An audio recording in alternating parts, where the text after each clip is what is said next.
It is Friday, March 11th of 2022, and I don't know, it's Guy's Daily Drive. Bam!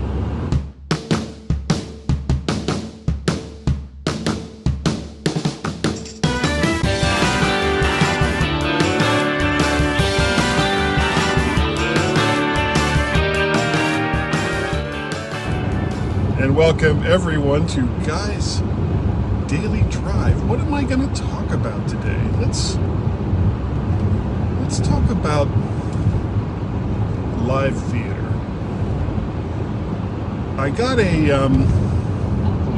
Facebook notification from a dear friend of mine who occasionally sees this live, Sandra, no last names, and she and her husband, and I don't know if any of their grandkids went with them. Whoops.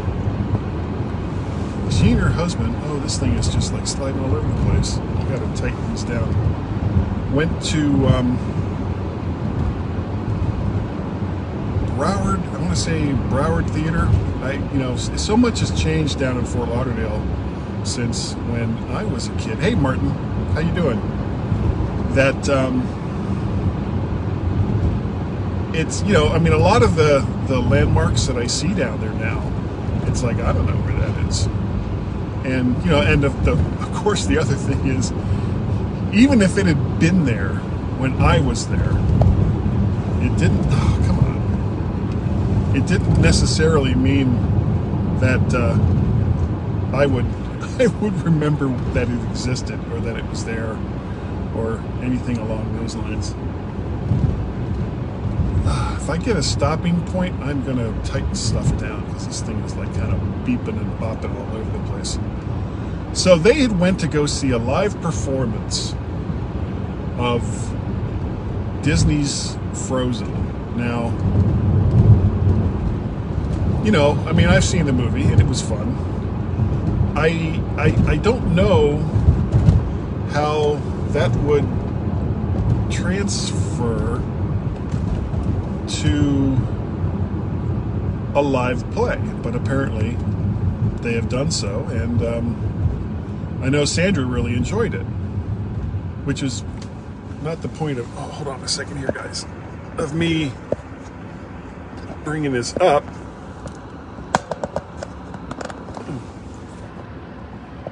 There, that should be better.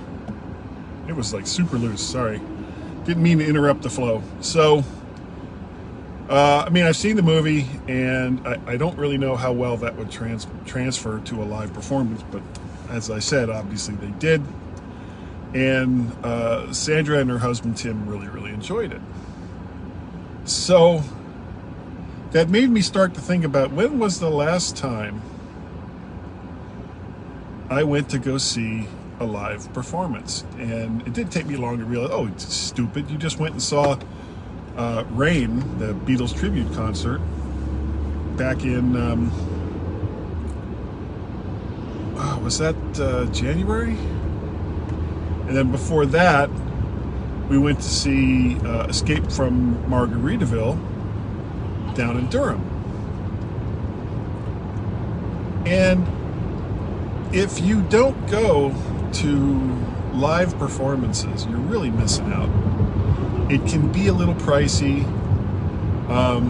but how much work and effort goes into not just the performers, but all the people involved in a production like that, how much work they put into doing something like that. And even if they're not great, it's still so much fun. Escape from Margaritaville was not the best play I've ever seen, but it was still a lot of fun. I enjoyed the music, even if the overall story behind it was kind of silly.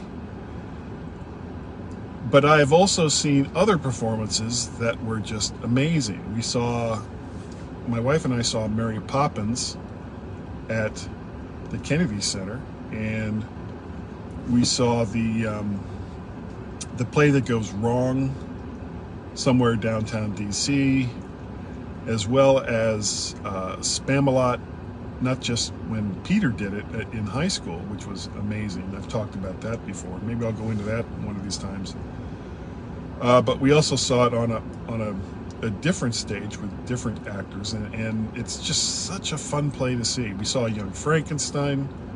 You know, I mean, so many amazing performances. And the good thing about living in this area, it being so close to DC, is that there's usually quite a lot of variety of things that you can go see along those lines of, you know, live plays and theater and music and arts and all the rest of that. And when I saw the post from Sandra, I was like, ooh, you know, I would enjoy doing that again. And so I started looking around, and there's still a lot out there, but just not a lot of what I would be interested in going to see. The closest thing, I guess, was Spamalot again, which is always fun. But it sold out during on the weekend performances already, which is not a big surprise. And this is dinner theater, so I actually looked up the venue, and it's Toby's Dinner Theater, which is not exactly the most auspicious name for a place to go see a live performance, but okay. And they kind of do it in the round, so they have a bunch of seats and tables, and being dinner theater, they feed you, which is always good. And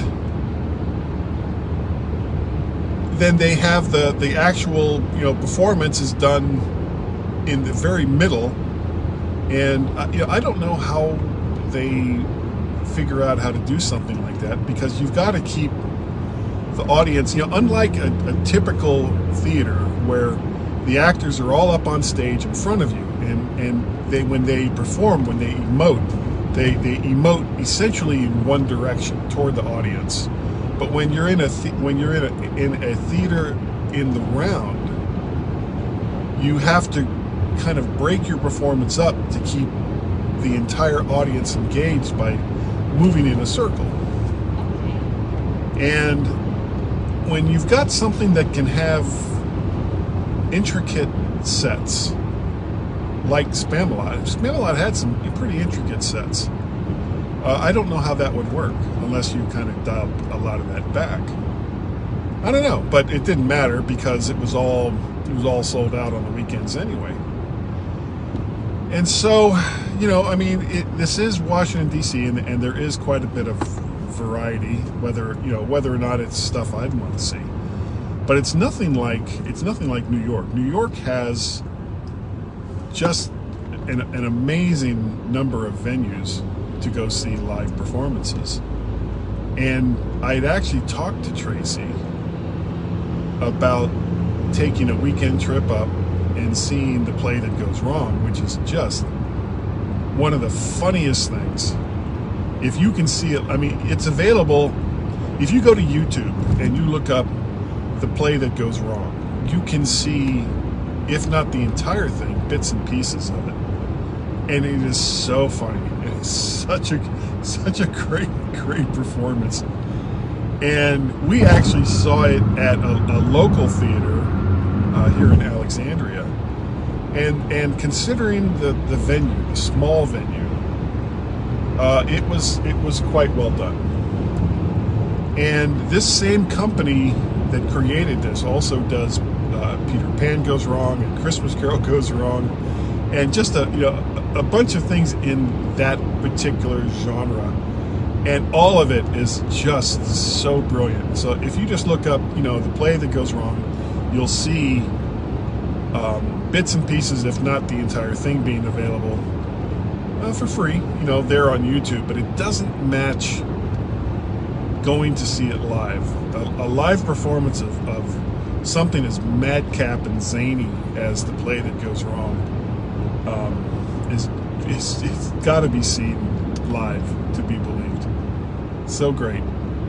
But there's nothing in this area right now that I want to go see, and that makes me sad. because I would really like to go see a live performance. It's just a lot of fun. And if you have local theater in your area, and even if, you know, it's not Broadway, you know, it's not, you know, the A-list company or anything along those lines, take some time and support your local theater.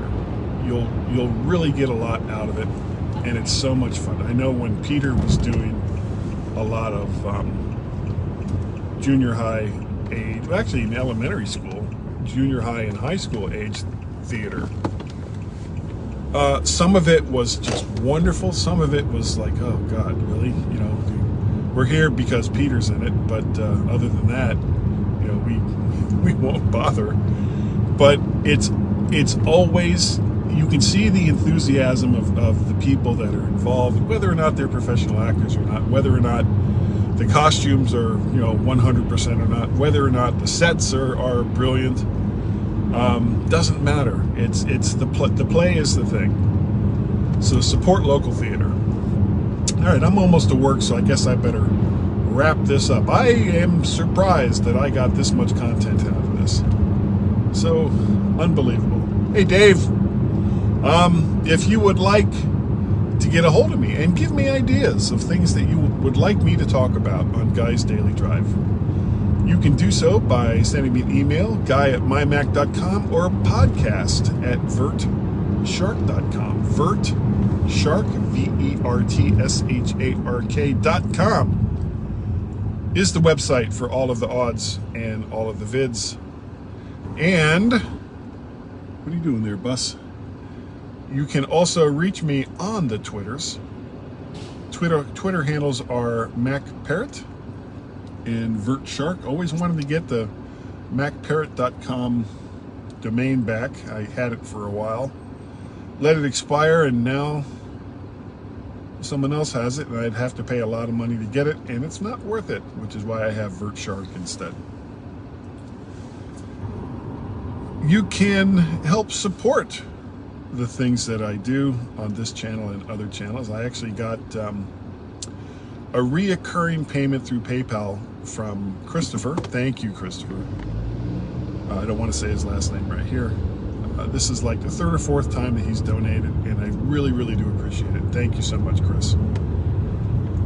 So to do that, you would go to paypal.me/MacParrot. You can go to Patreon, patreon.com/MacParrot, or just buy me a coffee over there at coffee, ko-fi.com/MacParrot.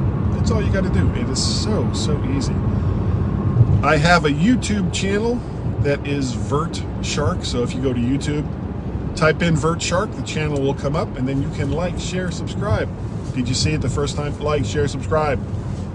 Again, ridiculously easy, and you will get notifications on whenever I post stuff over there, which is usually 2 to 3 times a week, usually a couple of Guys' Daily Drives and the mymac.com podcast. Speaking of which, don't forget, don't sleep on the mymac.com podcast, because Gaz and I, we're kind of crazy, and we have such a good time doing that show. It is not a show that will put you to sleep talking about tech stuff, because we have a rather unique view on technology and how it interacts with not just our lives, but your lives as well.